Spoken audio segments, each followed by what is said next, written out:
Winter driving can go from totally fine to an absolute disaster in an instant when it comes to black ice, steep snowfalls, freezing rain, and just bad drivers out there. I'm going to be going through all the real world examples of tips and tricks that I've learned while living in a winter climate that can help you guys be safe in the wintertime. First, let's start with before you even start driving. Number one most important thing, which might seem really simple for a lot of people, is going to be your winter tires. These ones even say winter force right on them. And to know that they are winter tires, you are going to look for this little snowflake here. If you see that, it also says it's mud and snow, but you know if you have that snowflake, it is rated for the winter driving. And then these ones also are studded. You can see the little studs on here. That's metal protruding through the tire. That's going to give me that extra grip when I'm on the ice. Now, the number one thing with tires is it's going to outcompete a all-wheel drive or a four-wheel drive vehicle any day of the week. You can have a front-wheel drive vehicle with some good winter tires on it, and that's going to be way better than your all-wheel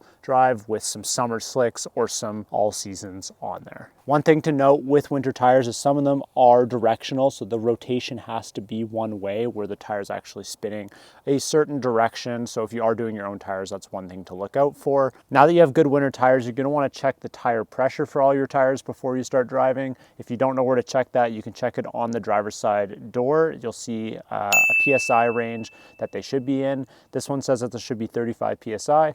So we're going to go ahead and take out the valve stem cover. And I've got my measuring gauge, push it on there, and we're sitting at 30 PSI or just over, which is perfect. I actually prefer to run a little bit lower in the wintertime, as the little bit lower tire pressure is going to give you a little bit more grip on the road rather than being super hard and sliding around more. So now that our tires are good, I like to bring a few pieces of safety equipment, including a blanket. The blanket's going to keep you warm in the case that you do get into a snow ditch and you can't get out and there's no one around. This will keep you nice and warm if you do run out of gas. A good snow shovel. Snow shovel is going to help you dig out of any ditch if you need to and just help you in the case of an emergency. You're also going to want a good tow strap, something that can help you pull others out and as well as pulling yourself out. The amount of times I've used this tow strap on other people is quite amazing.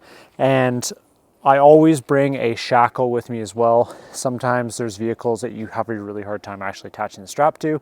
So make sure there's a way you can actually attach the strap to a vehicle, and the shackle is how you do that. And the last thing you're going to want is a good set of jumper cables, which are in my truck right now, just in case that I need a jump or someone else on the road needs a jump as well. Now, before we actually start driving, there's one more really important thing to do, and that's to actually make sure that you can see. So let's go ahead and get all this snow off of the vehicle. And there's obviously a bunch of ways to get snow off of your vehicle, but I'm a big fan of the electric leaf blower. It works way better than you'd expect.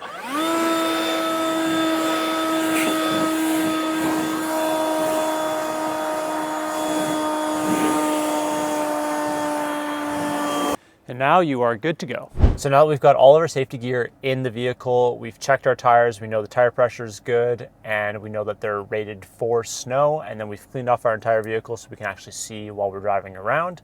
I'm gonna take you guys through a couple of different scenarios while I'm driving to talk about some things you really should be considering when driving around on slippery, icy roads. So let's hit the road. So the biggest thing that I think about while I'm driving is going to be way slower and way smoother actions when I'm taking corners, when I'm going downhill, all those types of things. Driving in the snow, you just need to expect the unexpected. When if something comes across the road, are you actually going to be able to stop in time? Like right now, it's pretty deep snow. I know there's a layer of ice underneath this road right now, so I know that at my stopping distance, even with good studded tires, is going to be a lot longer. And we're gonna come up to this hill and I'm gonna show you guys, there's a 90-degree turn at the bottom of it. I'm gonna show you guys exactly how to take that and how to do it safely. First thing we wanna do is identify the hazards as soon as possible. In this case, we see there is a 90-degree corner at the bottom of the hill. So we're going to want to ideally slow down before the hill, not halfway down it. But in this case, we're already into the hill when we identify the hazards. So we want to use light brakes early to control our speed. While slowing down, we want to keep the wheels as straight as possible while braking, because straight wheels are going to give you the most traction, since as soon as you turn the wheel, that same limited grip now has to do two jobs, both braking and turning.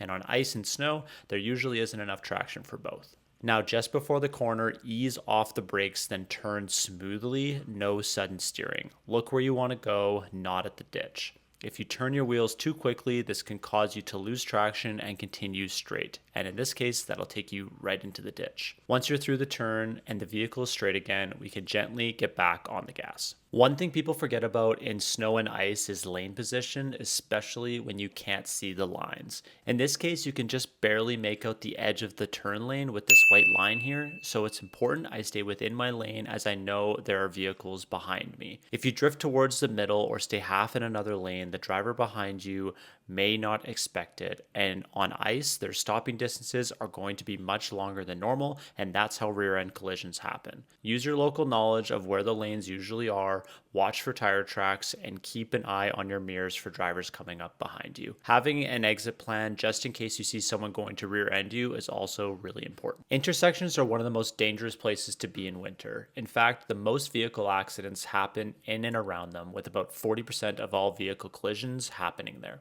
I learned that the hard way. I once T-boned a woman turning through an intersection while I had a green light.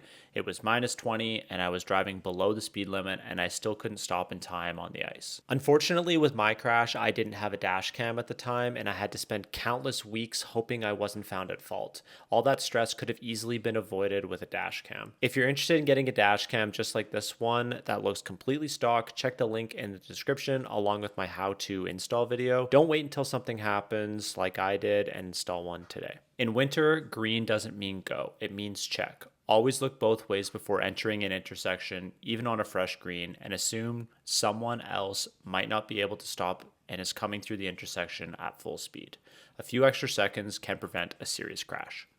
Now, being closer to a vehicle comes with more risk, and this is especially true when driving on ice. Your stopping distance can be 4 to 10 times longer than on drive pavement. If you're following the same distance you would in summer, you won't have time to stop. Back off, give yourself some space, and take things slow. So now that we've done the before driving, we've done the during driving, and now I'm going to take you guys through the after driving. There's only a couple little things you should consider when parking your vehicle, so let's jump into those right now. Great little tip to make sure that your windshield wipers aren't frozen in the morning is to actually just have them lifted up like so. That'll make sure that it's not stuck to your windshield in the morning, especially because it's snowing still, and that'll keep your windshield wipers lasting longer so that they're not just getting wrecked when you're trying to loosen them up. By moving them around, you can actually get the windshield wipers stuck to the windshield and wreck it, or when you're trying to actually use them, it'll wreck the rubber on it as well. And then most vehicles will have a block heater. This one has a little plug-in block heater. When it's below -15 or so, -20, you want to start plugging your vehicle in. That's going to keep the oil nice and warm so that your vehicle is going to have an easier time cranking over the engine and actually getting your vehicle started. So it's going to help the battery, and then it's going to help keep the oil nice and warm. Thanks for watching, guys. If you found this helpful, make sure to give it a thumbs up and consider subscribing if you haven't already. Until next time, take care.